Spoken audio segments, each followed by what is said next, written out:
and I'm working at Swansea, Neath Talbot and Bridgend. So the boundaries have changed with regards to the education workforce.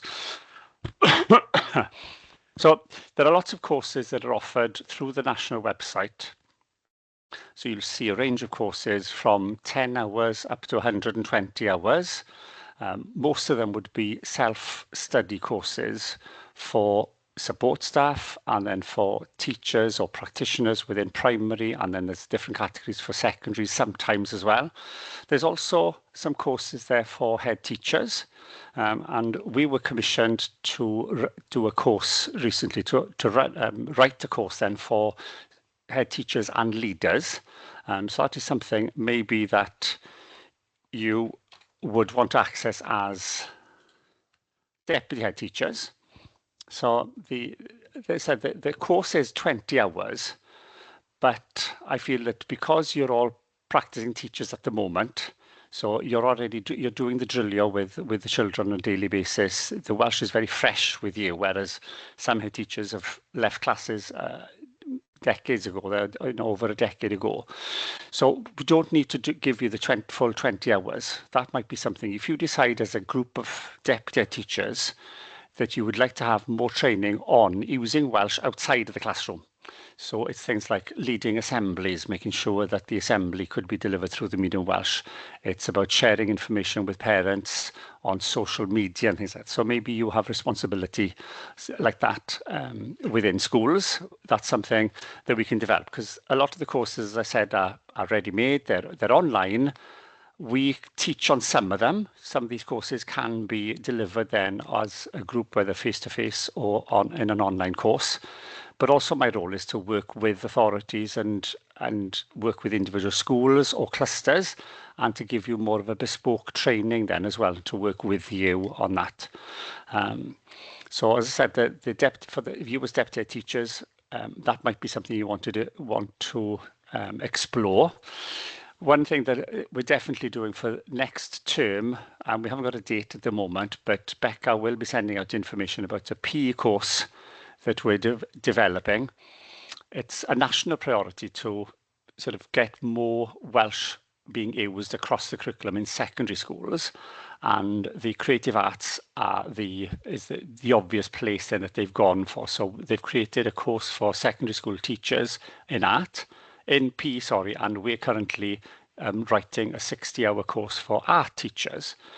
But because I was primary orientated, a natural thing for me to do would be to develop that and adapt it then towards primary schools. So I've adapted and created a one-day course for PE using Welsh within PE and drama / some music activities as well within that. So that course is going to run in the spring term. It's going to be limited to 16 places. And I managed to secure a 6-place supply grant, we call them, of £150, but Becca has managed to get another 10 as well. So I'll be offering to 16 schools to do the PE course. And as I think that in the summer term that we will be running an art course, a similar one. So if anybody's interested in developing Welsh being used throughout the curriculum within art, then that's something to keep an eye out for the summer term. And as I said, I can work with you on an individual basis. If anybody's interested in learning Welsh but not sure where to go, give me an email, send me an email, emyr.jones@abertawe.ac.uk. Or if you decide to look at this as a cluster, this is something we've done within Neath Talbot. We'd arranged this sort of last year, and one cluster has now piloted a one-day Welsh training with all the feeder schools for one secondary school. So all the primary schools, so we're talking about 180 staff, had one day's training with us. So myself and 5 other colleagues then were delivering that in one of the schools. That is something we can arrange with you then if that's something that schools feel the need for, or it could be in half a day as part of your cluster day. We could be doing it with somebody else and then rotating, having half of them in the morning, half in the afternoon. As I said, it's very, very flexible what we can offer then, really. If I just show you quickly the P, not the P, sorry, this is the contents page of the course for head teachers. but it's 20 hours, 1 unit, 1 hour delivered over a period of 20 weeks. That was the idea. But a lot of this you would know anyway. So I've looked at introducing yourself. You know how to introduce yourself, Emyr, do we? And you could introduce yourself, Athro, do we? But then it's looking at terms like assistant head, deputy head teacher, you know, a curriculum leader within the school, trwy gyfrwng Gymraeg. The praise you would do in school, gwaith da on blant, but taking it to the next level and extending it outside of the classroom. Depending on which class you're teaching as a deputy, if you're in the foundation phase, then maybe you're dealing with more simplistic language and wouldn't be on a daily basis using numbers over 1,000. But as a head teacher, then you would be able to say 2025 using saying the year yn Gymraeg hefyd, and using numbers and things like that, your school numbers and so on. Assembly, as I said, useful phrases for use in assembly, so an entire unit on that, and then the announcements as well as communicating with parents via social media and newsletters. So a couple of things that I've highlighted that I think would be suitable for you, which is on top of what you're already doing as a teacher. Okay. So just a whistle-stop tour of just give you a taste of what I can offer. If anybody's got any questions, I'm happy to answer if there's anything in the chat already, or fire away. Thanks, Emyr. And I know you have presented at Team Bridgend as well recently. So it's just about getting that message out to schools, really, that kind of this opportunity is available to them. I think what we'll do is I can't see any hands up and I can't see any messages in the chat. If you are able to hang on for 5 minutes, Emyr, and then if there are some questions that appear in the chat, then maybe you can pick those up. But if not, then obviously you're welcome to go then. But thank you again for coming along. I apologise, it's slightly rushed today as we do. And I should have said as well, all the courses are free.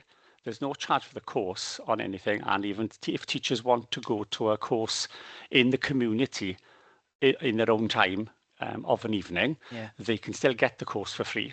But obviously during the day, there is the big frustration is that there's no supply cover unless we can get some grant. And that's what I've managed to get for the PE course, but there wouldn't be supply cover at the moment, I don't think. If we run a deputy's course, I can try and get some so that you can have cover to be released during the day. Okay, thank you for that. Okay. Yeah, thank you. Fab. Diolch yn fawr. Croeso. Okay. Next up on the agenda, we have Frankie from Just Like Us. There, Frankie.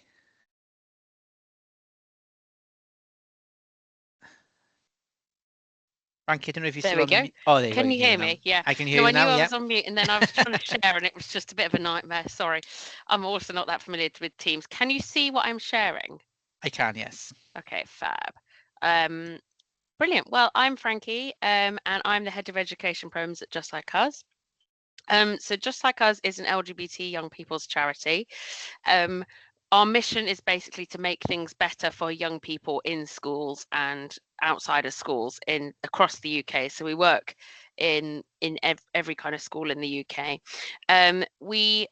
One thing that has changed about our programs recently, some of you may have heard of us, some of you may not, is that our programs are now completely free, all of them. And so I really encourage you to check us out. You can sign up for free and then use what's useful for you. I'm going to talk a little bit about why this work is important in primary schools and then just take you through some of our programs in the next 10 minutes. So I think one of the reasons I want to do this, I'm an ex-primary school teacher as well, so I know how hard it can be at primary schools to incorporate this work into what you're doing, but it actually can also be very easy. I think it's about taking that first step. When you're talking to colleagues at school, maybe the head teacher, or each other, it's important to emphasize these things. So LGBT plus people exist. That means that young people will experience LGBT plus people in the wild, as it were. This is true when they're children. They might go to the supermarket. You might have LGBT plus families at your school. There are an increasing number of families with LGBT plus parents, but also maybe siblings, as well as extended family. They will also encounter people, at the supermarket or at the corner shop or whatever. The LGBT plus people are people who exist. So it's important that young people are prepared for dealing with everything they come into that they interact with in the world. The second thing is that, of course, there will be young people who are going to grow up to be LGBT+. Now, there are some young people who know who they are at primary school. You may have some in your school, but the more likely scenario is that actually the young people that are in your school, they don't know who they are yet. But it's really important that you understand how much of a young person's identity is being shaped from a young age, how many of the stories that you have feature non-LGBT plus people, and how important it is to actively represent LGBT plus people, so that if those young people grow up to be LGBT plus, they know that who they are is not something to be ashamed of or hidden. Another thing is that primary schools, in my experience, have lots of kind of school values that they focus on. There's a real focus on building respect, kindness for others, celebration of diversity, that kind of thing that happens a lot in primary schools. This is part of that work, just like when you have your talk on stopping racism after this one, which is another really important part of this work, which goes towards making young people not just not homophobic or racist, but also actively allies to these communities. The other thing is that, and I haven't put this too much in here, but you can find out more if you want, you can just email me, is that LGBT plus young people are more likely to experience things like self-harm, depression, anxiety when they get to secondary school. And you can play a significant role in that by creating a safe space at primary level. So now I'm just going to quickly talk about the programs that we have. So the first thing we have is our resource library. Our resource library has many resources in Welsh and in English, where I'm very lucky to have a colleague called Fionn who does a huge amount of translation for me, which is very, very helpful. So they have translated a lot of what we've already got into Welsh, and we're in the process of translating more. The hope is that we'll have everything translated into Welsh by the end of this academic year. On the left-hand side, you can see we've got like the calendar. We also have our reading list. That isn't in Welsh at the moment, but it has some Welsh texts in it, or some books that are translated into Welsh. And then we have things like assemblies, PSHE lessons, lessons for right across the curriculum, posters. All our posters get translated into Welsh. Story resources and things like that. This is all designed to make sure that the resources your school are using are really inclusive. So there's lots there to support schools. They're just a jumping off point, really. They're not designed to be everything that you ever need, but they're designed to be a starting point for making sure that your content is inclusive. Things like assemblies about celebrating diversity. We have a lot of anti-bullying resources, resources on homophobic language, resources on transition to secondary school and how to be supportive of everybody when you get to secondary school.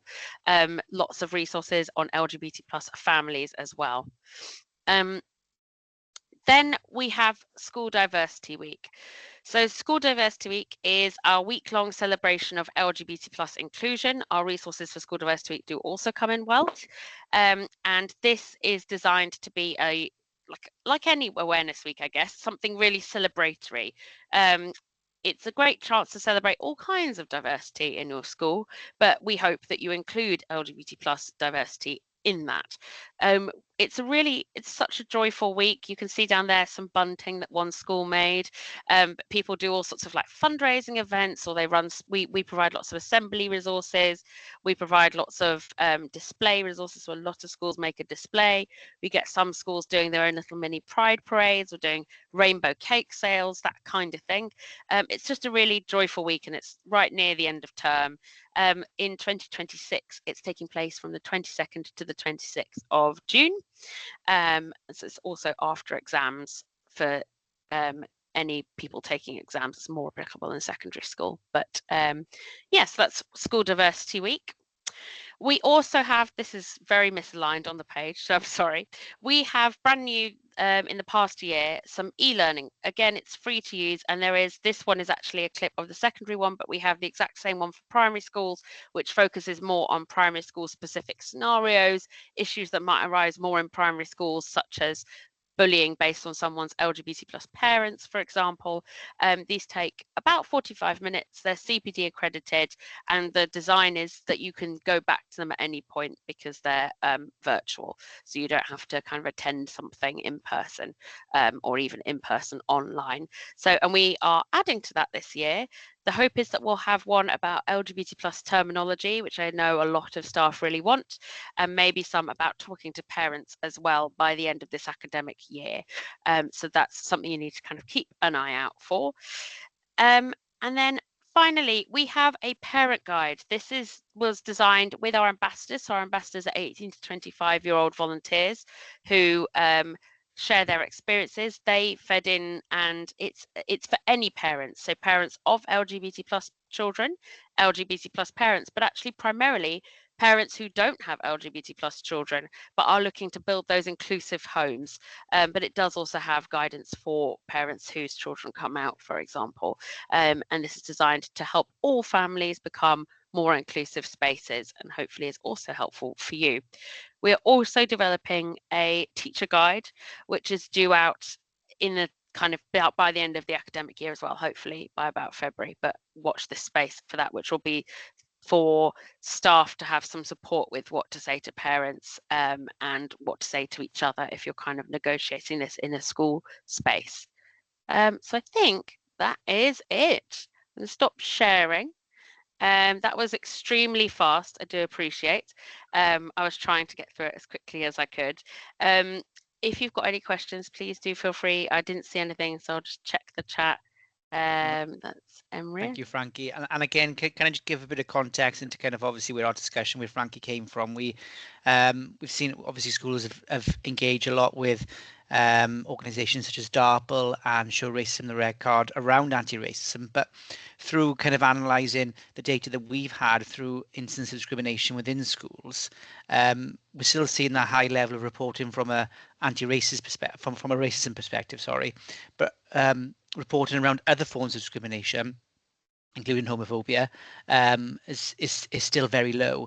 And so we're just mindful of having that professional learning for schools, having those resources available to schools. And this is something which I know there's been some secondary schools that have engaged with, just like us, along with primary schools as well within Bridgend. And there's been success off the back of that as well. So as I say, you know, I appreciate Frankie coming along today and sharing these resources and opportunities with yourselves. And Frankie, if you're able to provide, I don't know if you've done so already, and I will provide in the minutes, but your email address, your contact within the chat as well, Yes. or an address that they could kind of contact. Yeah, so I've popped it in the chat. I'm going to put fab. our website in there as well, just for good luck. And then there's also our general email, but equally, if you just go to the generic email that you see on the website, just put that you want to speak to Frankie. It will be forwarded on to me straight away. So if you've got any questions or anything like that, please do not hesitate to contact me. It's brilliant. No, thank you very much. And as I say, if we'll do the same, Frankie, if there are any questions that are popping up in the next 5 minutes, if you can pop them in the chat, and then Frankie, if you're able to stay for the next 5 minutes or so, just to see if there's any that do come through. And then we're able then to move on to our next item. But thank you again for coming along today. Much appreciated. Diolch yn fawr. Diolch. Next up, we have Dean and Kate from Show Racism the Red Card. I can see they're on the call. You should both have, if you need to share anything, share. Oh, there you go. Head of the game. Okay. Brilliant. Can everyone see that? Yeah, we can see that. Fab. Thanks, Brilliant. Dean. Thanks, Liam. Good evening, everyone, and thanks for having us here today. So my name's Dean Pimble. I'm the campaign manager for Wales and the West. I'm joined with my colleague Kate Mills as well, who's the education coordinator at Show Racism Red Card. I wouldn't usually introduce her, but I'm conscious of time. So I'll give a little bit of an overview of what our organisation does. So our vision is to live in a society free from racism, and now more than ever, it feels like that's very, very far away, even with the Anti-Racist Wales Action Plan. But as an anti-racism education charity, we work to challenge racism from empowering role models within communities, organisations, sports to dismantle racism. When we talk about role models, predominantly this was footballers, and use football as a vehicle to engage young people with anti-racism and understanding what anti-racism means. But more recently, this is role models across all different sectors. So for me, every single adult within an education setting is a positive role model. So can peers be within school, but also can be faith leaders, youth leaders. So anybody can be that positive role model. And we do this through empowering people and educating people around anti-racism. What does that actually mean to be anti-racist? So our objectives are to provide high quality educational resources to educate as many young people across the UK as possible, specifically in Wales, in my case, in the west of England, So we do this through a variety of different kind of workshops and education opportunities, which I'll share in the coming 8 minutes. But we also embed an anti-racism ethos in policy and practice and educate adults across Wales as well. So this comes from, your education settings. This could be educators, this could be wider school staff. We look at governors. We also work with parents and young people within those settings. But when we're looking at adults, we kind of do a whole variety of everybody within that school family and wider field as well. We make sure we invest in our organisation and our people to continue professionally develop, to make sure that we can maximize that impact. So everything we do has got data behind it. We measure our impact and see actually what can we do differently and what can we really work towards to make sure that we're having that impact and people understand how they can physically be anti-racist within their space. How can their learning environments be anti-racist, but also looking and reflect on themselves of what values and behaviors do they hold and how can that link to anti-racism. So some of the work we do with young people, we can do longer term interventions where we look at ambassador work, which Kate's going to touch on in a minute, but also do our one-off sessions. So we work from reception all the way through up to university students and adults. Again, making sure it's tailored anti-racism learning for young people, it's age appropriate, and certainly from reception, obviously the key messaging is more around acceptance of difference, celebrating difference but celebrating similarities. And as we work through the different year groups, we'll start touching on a more emerging age appropriate themes where racism is starting to come into that understanding and how and what racism actually looks like in their settings. Our longer term work with young people can be at primary school level, but also at the secondary school level. So this is a variety of kind of levels. So we do either a 10-week intervention at primary school or a whole academic year at secondary. And if I pass over to Kate will give a bit more information on our Leaders of Now project, which that is. Yeah. So our Leaders of Now is one of our kind of flagship programs really that started 4 years ago, was piloted in North Wales and has run every year since. So we have two versions of it. So we've got the secondary version, which has been running for about 4 years, in which we take a group of passionate anti-racist pupils, usually from year 9 up, and basically give them a day of anti-racism education, give them the tools and guidance to start their own anti-racism groups within school, and give them kind of the support to launch kind of fact-finding missions as well. We then have regular check-ins with them throughout the academic year to help guide their work and to give them that sufficient challenge as well. And then they have an event at the end where they present back what they've done. So things that some schools have done have been things like setting up prayer rooms, doing education for other year groups, doing art displays and murals, challenging in terms of what the curriculum looks like. So either setting up kind of new PSE resources that have then been used by school staff. Or there's another school that, for example, on one of their theatre courses, they recognised. So there were 2 pupils in particular who raised this, who both had textured hair. And what they realised was that when in their current school, they weren't able to practice as part of theatre hair and makeup. They weren't able to practice on dolls that looked like them, but they linked that to systemic issues within society as well. So they talked about how actually, well, I can't get my hair done in my local town. I have to travel across to Liverpool or Manchester to get my hair done in a way that's by someone who knows how to handle it. If we change this in school, what can we change in the wider community as well? So there've been lots and lots of pockets of real successes. We also run a primary version. So our primary version was piloted last year in Cardiff and the Vale, and is now kind of in full force within Newport as well, where we have primary pupils who are passionate about anti-racism work. There's a day of anti-racism training for everyone in year 5 and 6, and then those who are really passionate start up their groups. These are 10-week projects and have included pupils going and doing fact-finding in their schools and then planning their actions accordingly. Some of the schools have been looking at things like art supplies. One of my current cohorts of Leaders of Now are setting up an anti-racism after school club because they have so many other people that want to take part. So if you want to know more about that, just let us know. Brilliant, thanks Kate.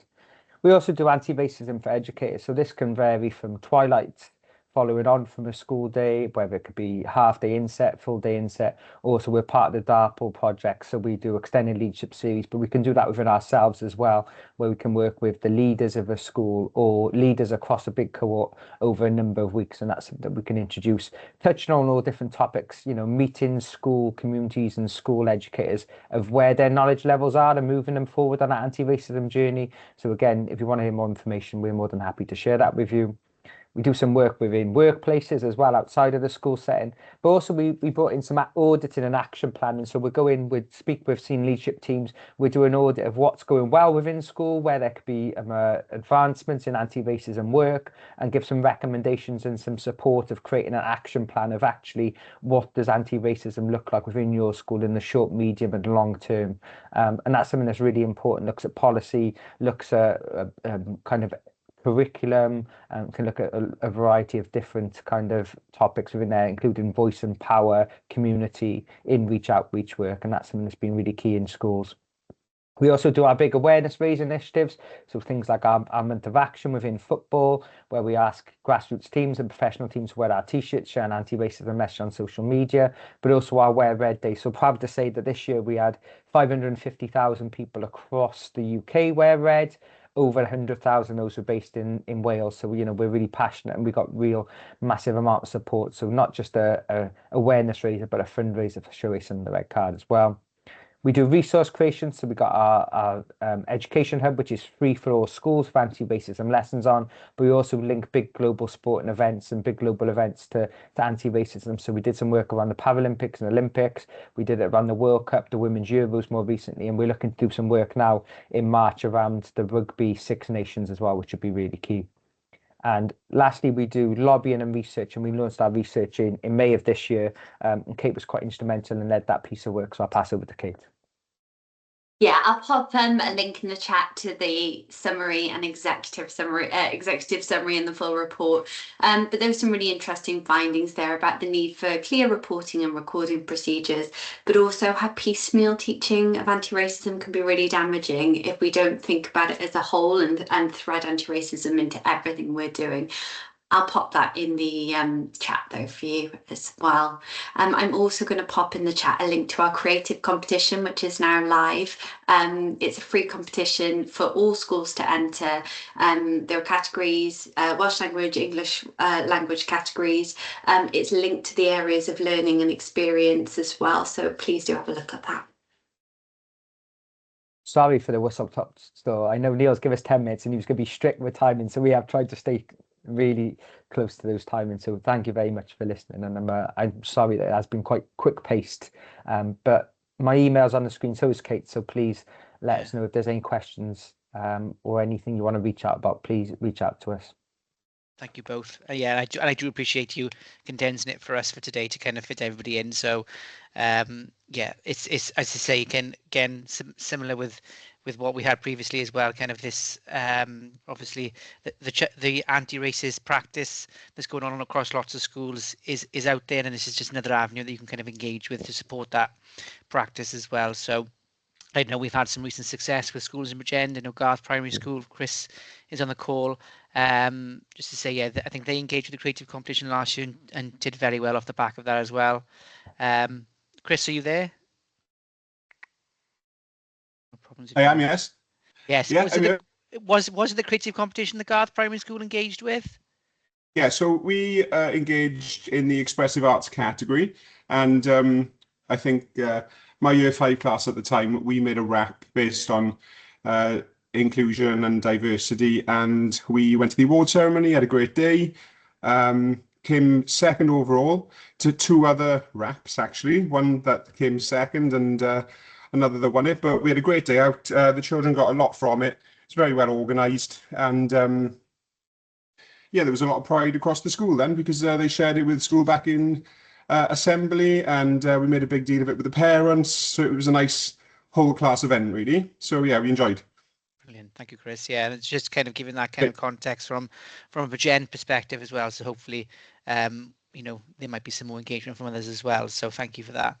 And just one other thing, kind of on on the anti-discrimination work that we have coming up. We have on Friday, Educate Against Islamophobia, providing a session for schools in Regent from 10 a.m. to 12 p.m. It is online. Do appreciate obviously kind of difficulties with staff being released, etc. for supply cover. But if you are available and you are interested, please do let me know, and I can send through the link for you for that workshop as well. But thank you again for Dean and Kate for presenting today and sticking within the time limit as well. So thank you for that. Much appreciated. Thank you, Nia. And Bisma is amazing. That's delivering it Friday. She's done some work with us as well. Oh, so, yeah, she's really, really good.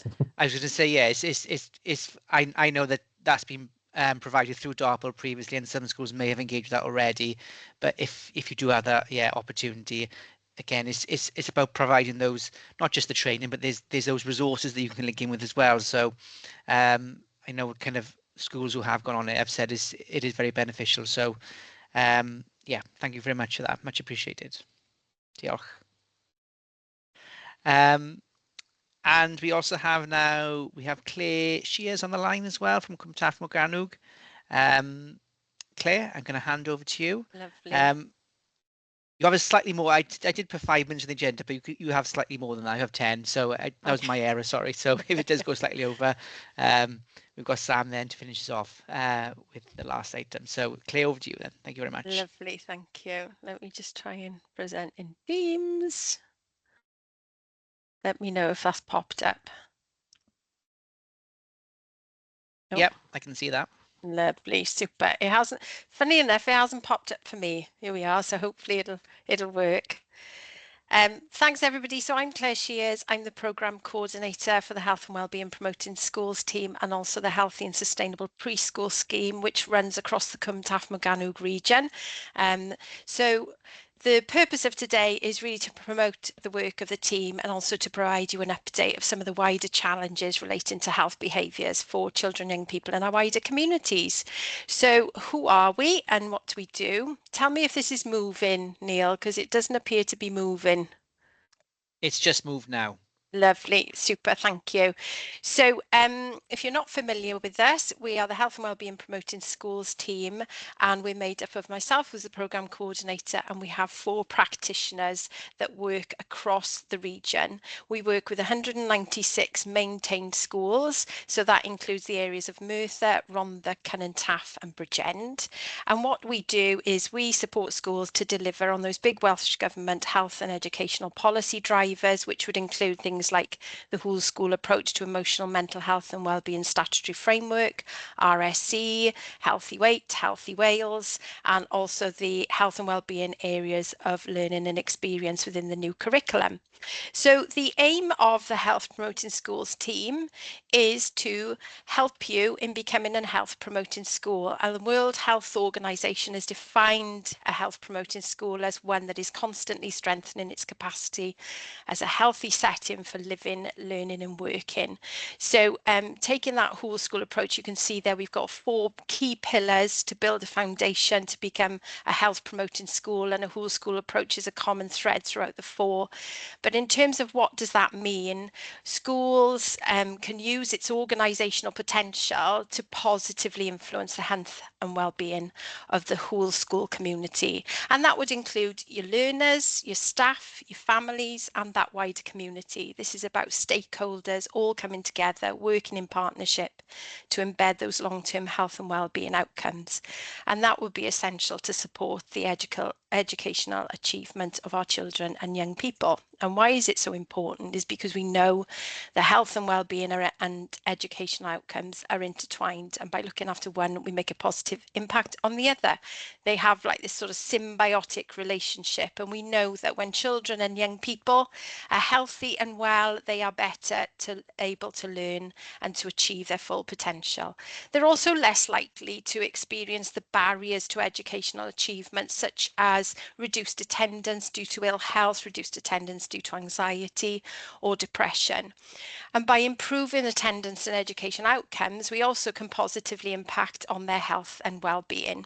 So in terms of what the practitioners can do to help and support you as a school, Many of you are familiar with the self-evaluation process. If you have been working towards embedding the whole school approach to emotional mental health and well-being, you will be familiar with this, and we can provide you with a national tool that would take you on that journey through self-evaluation, help to identify those priority areas within your schools, and also support with action planning. We can provide bespoke training, so some of you may have already attended training sessions delivered, such as RSE, Brook traffic light training. We've also done sessions on vaping, substance use, but we can also commission in training, and we link very closely with Central South Consortium as well to identify training needs. We can support with a whole school approach to engagement. That could be with your learners, your staff, your families and wider community. And if you are in the process of developing policies, we can also support with providing with ideas and templates, working with 196 maintained schools. There's a lot of best practice that we can share, and everybody's usually happy to share some of the work they've already achieved, so it doesn't make you feel like you're starting afresh. We do a lot of work around data analysis and scrutiny. So many of you are have undertaken the Churn data. Some of you may use Happen or PERMA. So we're there to support and help with teasing out some of the key themes and trends that would appear within your data. We can provide resources for curriculum development around health and well-being. And also we are in the process of testing some new and innovative ways of working by piloting and testing some areas. So as an example, we're currently working with a Aberdare cluster in Rhondda and Taff. That's 16 schools in Aberdare Comprehensive Cluster, looking at, as a group, how we improve physical activity of the children and young people in that area. So again, we're interested in working with you across Bridgend if you have any ideas and thoughts around areas you'd like to improve within your school. So the next few slides are around data. So what is the data telling us around the health and well-being of our children and young people, and also the wider community in CTM Cwm Taff Morgannwg. So we're very fortunate within the public health team that statistics and data are pivotal for us developing policy and also strategy within the health board. So they have produced, it's a life, we presented the data in a life course event. So we wanted to take you on a journey to provide you with some of the experiences that our children, young people, adults are experiencing across Bridgend. I'm not going to go into each single section of the data. As you can see, there's a lot of information there, but please feel free to use this. This is all publicly available data, but what we found is that it helps with, say, governor training, or when we've met with head teachers, to provide you with some of the sort of background around the data that's available to you and some of the experiences of our children, young people and families.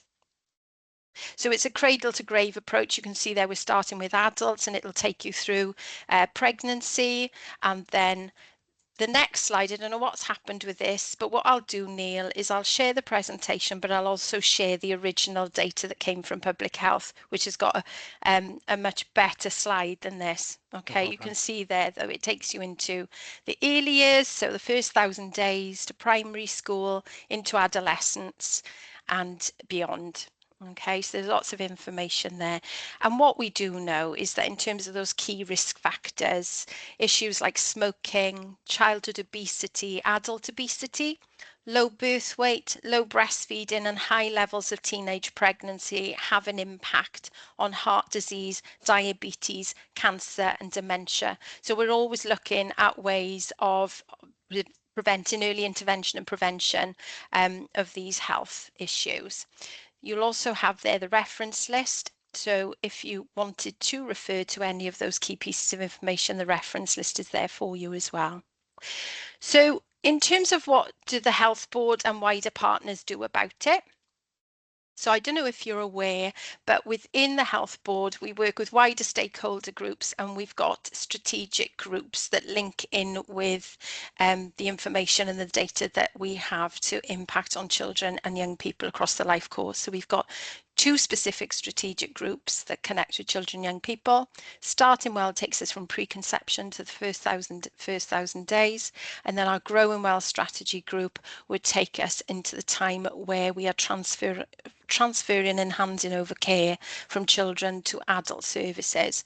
So you can see there, each of those strategic groups, which it would include education, it would also include social care, local authority partners. So they've each chosen 4 priority areas where they feel it will have the biggest impact on health outcomes for our children and young people across the life course. So I don't know if you're also aware, but in terms of a regional partnership board, it's good to see that children, young people, mental health, learning disabilities and neurodiversity has also been those 4 key priority areas for them. I've put all the links within the presentation. So if this is something that interests you, then obviously you can take a look and delve a little bit deeper and understand how that regional partnership board is also working towards these priority areas. And finally, I just want to give a little bit more promotion in terms of, we have a regional spring event coming up, which is on March the 11th next year. All schools will have had an invitation, and the focus this year will be on food, nutrition and physical activity for primary school aged children. So it's a regional event, everybody will be invited. Please respond to the emails, and we hope to see you there. But again, another whistle-stop tour of some of the work that's happening within the healthy and sustainable preschools and schools. Thank you, Claire, and thank you again for sticking to the 10 minutes. Much appreciated. Are there any questions? I should say, sorry, for Claire. Or in the chat. And again, normally we would have had, or previously I should have said, we would have had our planning for improvement sessions that are held within the AYPD team, but I know we've had a lot of change within that directorate as well, and that team. So that avenue is no longer available at the moment. So obviously getting this information across to wellbeing leads as well is important, and those links as well. And I spoke with Caris Thomas. Yeah, so she's one of the team. Yeah. But within Bridgen, there's obviously what Caris is saying. Am I right in thinking she's responsible for My Stag schools, or the My Stag area, and then I'm not sure of the other person's name. So there's Dawn Taylor and Rachel Dicker. So if you're not familiar with who your practitioners are, there is a generic email on that first slide. So please reach out, connect with us. We're here to help and support you. If there's anything we can do, we will definitely help out where we can. That's great. Thank you very much. And I can't see any questions in the chat at the moment.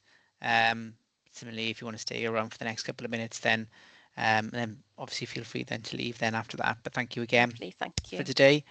And I will share, if you could share your presentation with me, and obviously, and I'll share that out then within the minutes. Diolch yn fawr. And only 5 minutes behind, I think that's generally from me chatting. We have Sam Miller to present around card updates. Sam, I saw you come in at one point. Are you on the call? Yeah, yeah, I'm here. Yeah, let me just try and share a presentation. Fab.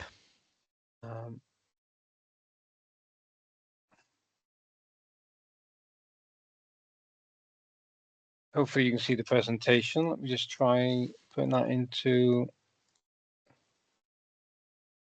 presentation mode. Not working there.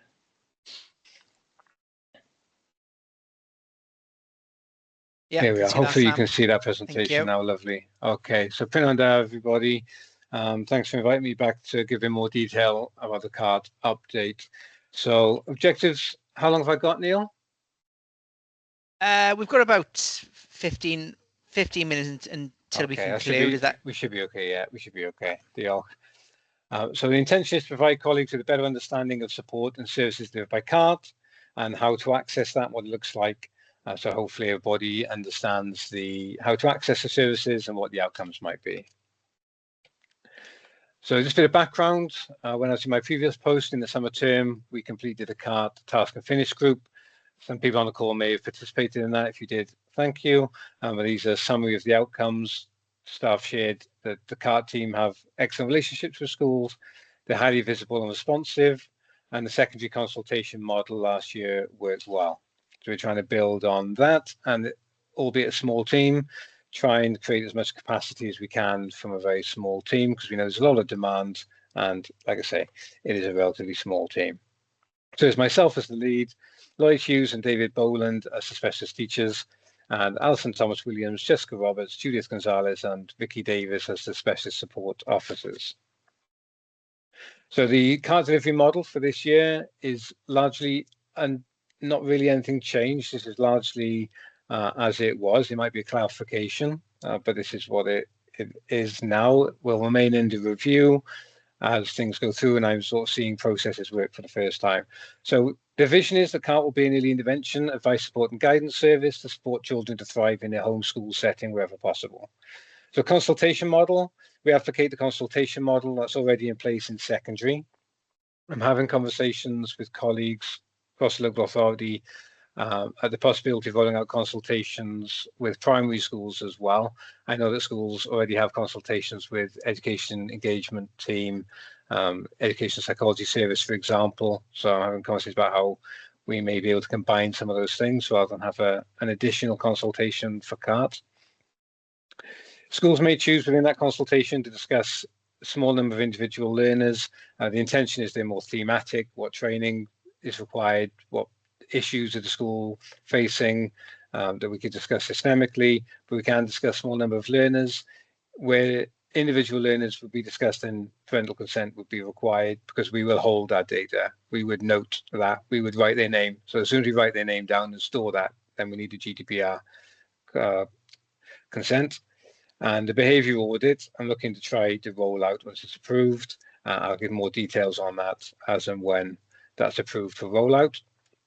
So then, after consultation, or for primary schools who don't have consultations, if you felt that we're at the right point in the graduate response for a CART referral, then you complete the CART referral, submit it to the email address. The CART panels are every 3 weeks now. They were monthly previously, now they're every 3 weeks, to try and keep it as timely as we can. We talked about increasing the frequency, but it's very difficult to action anything between panels if it's more frequent than that. And then obviously the referrals are discussed at the panel. Schools must be able to evidence at least 6 weeks of school-based interventions, including duration, frequency and impact, via school-based plans, including at least one review. And then CART outcomes. So we're working now at 3 outcomes of referrals. So this isn't a graduated response. You don't have to have had a level A to get a level B. This is, we look at every referral on merit, and then we might decide which of the outcome would be. The premise being, this is actually a way of working that already existed within the CART team. I don't know whether that was how it was working or not, but we're trying to accept and support as many referrals as we can. It is a small team. So this is about trying to respond to needs as appropriately and time effectively as we can. So level A would be a one-off 1 hour consultation. We have some, for example, where they identify high levels of sensory seeking behaviors, for example. Whereas if we can provide some strategies around that, that may be enough for school to support, signpost to an OT referral, something like that. Level B would be short-term support, 2 to 3 weeks. And then level C is the medium-term 6 weeks CART action plan process. At the 6 weeks, that could be reviewed, and if we felt there needed to be ongoing support, that could be extended. That would be discussed by line management by the case lead worker. If we extended to 12 weeks, that would be the time where we might be looking at the ALN assessment taking place, consideration of alternative pathways or other actions to be identified within that subsequent 6 weeks. So in terms of referral forms, I've tweaked them. They're largely the same as they were. I've taken out some of the admin information, like parental addresses, because we could look that up if we need to, and we are trying to reduce admin workload for school colleagues. I have had to add parent views, pupil views. I think that's really important and in alignment with the code, parental consent and GDPR declaration, because obviously they're required as well. Speech and language referral form, again, largely remains as it was, but again, I've added parent, pupil views, parental consent and GDPR declaration. So this is a brief overview of some of the referrals. So in our September panel, we received 14 referrals, we accepted 12. In our October panel, we received 27, we accepted 25. In our last panel in November, we accepted every referral reactions, either A, B, or C outcomes for every referral. So we are really trying to support with every referral where possible. Interesting information here on the year groups that we're receiving referrals for. We can see that they're heavily weighted towards the nursery, reception, early years. So just that's helping inform training offer and so on. CART ancillary, so we'll be aware that there's significant changes to the CART ancillary process that take effect from January. The referral criteria and ancillary referral forms, again, largely remain unchanged. The CART ancillary reviews will be half-termly. The premise of that is to ensure that funds are devolved to school in a timely manner, because some schools did identify that there was a lag between the money being awarded and being received, and we're keen to support closing that time gap and to ensure accurate oversight of ancillary changes to the structure. So we will need to change how we do it to ensure effective oversight. Pupil moves in and out of schools, attendance and things, for example, to ensure that ancillary is being deployed accurately. So the half-termly review proposal, I know there's been lots of anxiety in schools around the workload element to that, which we're acutely aware of. And so the proposal at this stage is that that would be via a consultation with CART, a member of the CART team, half-termly, and you would discuss each learner within your setting that has ancillary hours, and you would have a conversation with your CART colleague about whether that's working, whether any changes required, if the learner is, for their attendance patterns changed or something like that. And then they would record that and bring that back. So there wouldn't be any paperwork required. It would be via discussion and consultation with a member of the CART team. I'm sharing that proposal with the exec heads group tomorrow morning, and we'll take feedback on that. But hopefully that's reassuring that we're looking at ways that are as admin light as possible, meets our needs, meets school needs, without adding any additional burdensome workload. CART training offer, we piloted that this half term, this term, weekly sessions at Tom Pentra Suite. Some of you I know will have attended those. They've been well received, fully booked, and the feedback so far has been very positive. We're looking to build on that substantially in the spring term based on that pilot, and the draft training offer is almost ready to go out to schools and includes 2 sessions per week, training sessions from the CART team with higher capacity numbers. So we're hopeful that that will be well received and well attended. The training request form is published now on Hub as well. So we've had a number of requests from schools for specific training to meet the needs of the school, and we will try where we can to meet that need as well. You'll see when the spring term offer comes out, 2 sessions a week. It's a fairly substantial offer, so please be patient. Whilst if there are additional requests, we will try and facilitate that and accommodate that, obviously within what we can manage workload wise. We also continue to offer the Team Teach, and we're keen to ensure as many schools as possible are within license for Team Teach at an organisation level, so as many staff as possible in every setting with Team Teach. So that offer remains. Please liaise with Lloyd Hughes to book those sessions and in advance for the updates and renewals as well. We also continue to support the team around the school approach proactively with schools as well. And then I'll answer any questions I can, otherwise I'm happy to take them away and try and respond at a later date. Diolch yn fawr, Sam. Okay, we can see I've got a hand there from Donna in Cefn Cribw. Hi, Donna. Hi, Sam. Just a quick question. You know, with the auxiliary review, and you said that there would be discussions with the CART team, we've got a few different members of staff from the CART team allocated to us. Would it just be that we would speak to one member who would feedback on all one-to-ones, or would we have to speak to the ones allocated to that child? We will, once this proposal is agreed and progressed, we would allocate CART members of staff to clusters of schools, and then that person would become the person that you do your consultations and ancillary reviews with. Right, okay. And would that be in person or via Teams then? Or is that yet to be decided? Yeah, yet to be decided. I think, ideally in person, but we understand the workload pressures, and I think, as long as those consultations and conversations happen, that'll be the key thing. Okay, thank you. And for the team, there's obviously lots of primary schools for doing consultations. It may mean that where we can't do face-to-face, teams may work to ensure that we get the coverage.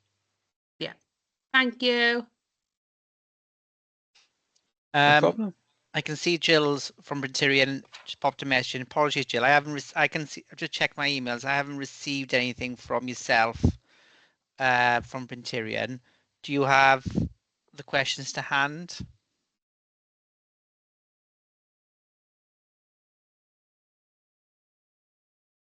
Jill? Oh, she's going to send through. No probs. All right. Lost your voice. Okay, no problem, Jill. It's that time of year, and there's so many. Yeah, it is. Yeah, it's that time of year, isn't it? Maybe too much singing for the Christmas concerts. If I suppose if there are any more questions, I know there was one coming through, which I believe has been answered in the presentation anyway, around the ancillary support. And as I say, if there are any further questions, if you can either send them to me and I can pass on to Sam, or send them directly to Sam to have that communication, then I'm happy with that as well. Sam, if you could, I know within the presentation, just pop your email in the chat for us in case anybody hasn't got them. I'm sure they have. Yeah, but I'll add it to the chat. Brilliant. Thank you very much. A version of the presentation is on Hub as well. Oh, fab. Hasn't got the ancillary aspect to it. Slightly out of date, but there is one that covers most of the points on Hub already as well. No, but I can add this one once. I was going to say I will share the minutes with other presentations as well. So if you did want me to include it in this in the circulation, then I can do that as well. And even though we had thank you, Claire, for sharing those slides. Even though we did have a very packed schedule, we are managed to finish in 1 minute ahead if I stop talking. If I don't see you beforehand, I hope you all have a lovely Christmas. I know that's scary to say on the 26th of November, but it will be upon us very, very quickly, I'm sure. Good luck with all Christmas concerts and activities, etc. Our next in-person meeting will take place in it's the end of January. I can double check dates for you. Venue is still to be confirmed. If there are, obviously we are mindful of kind of travel, etc. So if there are schools who are willing to host, please let me know. And that will take place on the Wednesday, the 28th of January. And one final note, I did circulate updates on the MPQH as well, so that's open at the moment. So if you haven't received that email, please let me know and I can forward that again. But thank you for attending, and thank you for all the providers as well if you're still on the call, and enjoy the rest of your week. Diolch yn fawr. Hwyl fawr, diolch.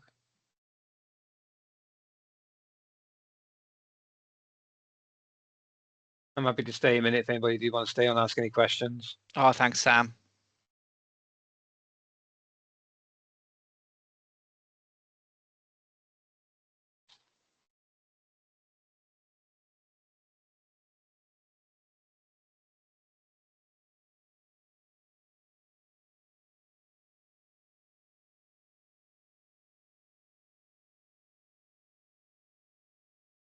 We've got a couple of people. Anybody wanting to ask any questions? A couple of people still in the meeting. No.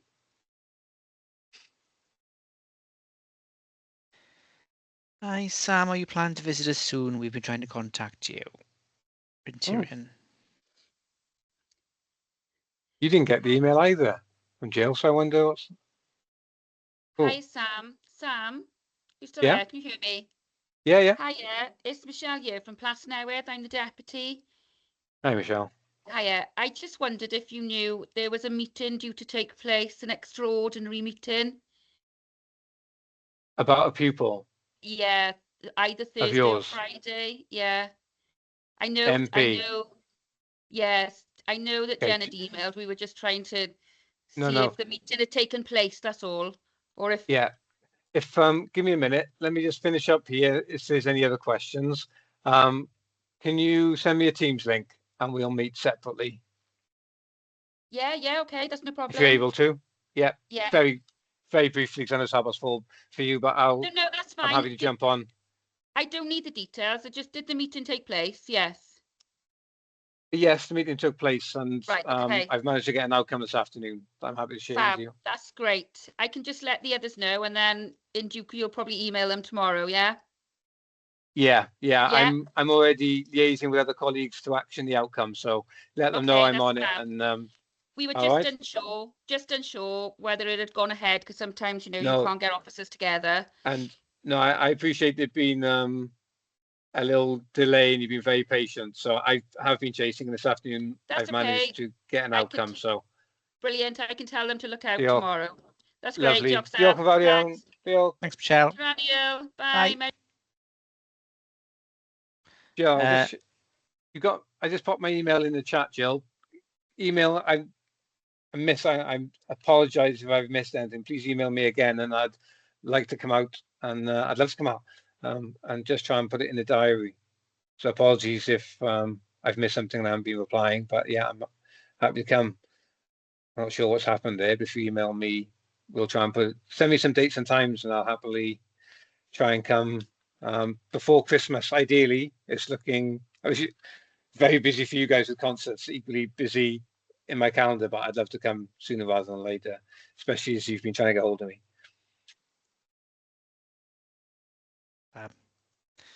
Thanks. And Lindsay, I can see, I don't know if Lindsay's still there, or maybe it's been come away from the camera. I just. Is that a question? Oh, is there a question there? No, I wonder if they were waiting to ask. For the question. I think they might away and move over from the meeting. There you go. Thank you for that, Sam. I did say they're usually quite quiet. Yeah. I was expecting a barrage of questions. Yeah. So just one question was. But maybe that's because obviously they've seen maybe the kind of the improvements, etc., and all kind of what's been put in place as well, and they're seeing that. So yeah. Hopefully. So yeah. Fantastic. Thank you very much. Maybe answer the questions. That's right. No problem. No, I'm grateful because obviously coming from meeting how busy you are as well. So thank you for that.